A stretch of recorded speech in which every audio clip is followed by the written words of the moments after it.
Hello students. In my earlier videos, I had described about Chaucer's biographical life sketch and the French influence on his works. Apart from uh, these details, I had also summed up about his allegorical roundels, ballet, forms of art which he followed. Now, there is a total sweep or metamorphosis in this English period. This was unfortunately his final work, the Canterbury Tales. It is one of the most splendid, majestic, awe-inspiring and sensational work of Chaucer. Uh, this is a landmark again in the history of English literature because we find that the practical life or the practical pen portraits of realistic heroes is so beautifully penned down. Here, Chaucer sheds off his Italian and French influences and he expresses his own sweet language, that is the English. Now, let me tell you a little bit about the structure of Canterbury Tales. This is of a pilgrimage. It is a set pilgrimage and the characters here express very clearly that they no longer are in the allegorical world of abstract literature.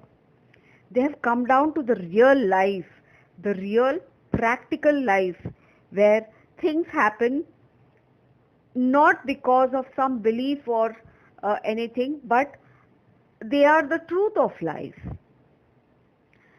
And Chaucer's mastermind, Chaucer's uh, wonderful or you can say awful uh, picturesque people from all walks of life. They are all set to treat the readers with all vivid and realistic pen portraits of men and women living a very straight life. They no longer depend upon ancient gods and heroes. They never attach themselves to allegorical uh, abstractions. To tell you in a nutshell, the fear factor of gods, of big icons who dictated their life till now, here comes to an end, and Chaucer deals with them very, very realistically. Uh, you can say it is an imposing work of art. Now, let me come to the structure of Canterbury Tales. The prologue of Canterbury Tales is a framework of tales. 30 pilgrims, including Chaucer, are staying at the Tabard Inn in Southwark. The Tabard Inn is a place where all these pilgrims have assembled and they are now going to set for a journey. They are bound on a pilgrimage to the shrine of St. Thomas Becket at Canterbury. The host of Tabard Inn is playing the role of a guide and a master of ceremonies. It is the suggestion of the host.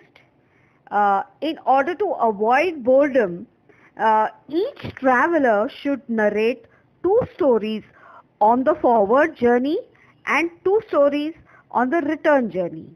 The best storyteller would be awarded a grand treat, and the treat was that he would be entertained with supper at Tabard Inn at the general expense uh, of the trip.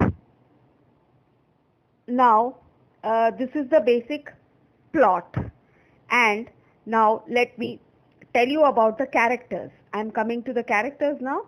Now, the 31 pilgrims are drawn from all the stratas of the society, except royalty. I am repeating again, all the stratas of the society are taken into consideration except the royalty. The king and the queen are spared. Now, there are 30 characters, I said.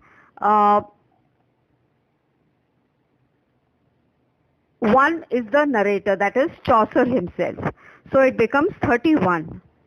Now, I'll just give you a list of these characters because it is easy to classify and to make things simple. I would like to name them. First one is the knight and his son, an yeoman. Second is the doctor. Third, a lawyer. Fourth, a clerk. Fifth, a student of Oxford. Sixth, the poet, who is the liberal and he represents liberal professions. Seventh is a Franklin. Eighth is a reeve. Then you have a plowman, a merchant, a shipman, a haberdasher, host of Tabard Inn, wife of Bath, carpenter, a weaver, a dyer, a tapestry man, cook, poor parson, monk, friar, prioress, chaplain, nuns, 3 priests, summoners, and a pardoner. This is the variety which he has picked up from the whole of the society, and they are in to give you a very big treat and to display life in all its moods: humorous, ironical, satirical, and most importantly, practical and realistic. So now we are getting into the speciality in his characterization in our next video. I hope you enjoyed this session of mine, and I want you to listen to it again and again so that confusion is avoided. It will take you further to the main speciality in his characterization. That would be my next video, and I want you to comment and give your valuable suggestions, which I am open for. Thank you for listening to my video. Bye.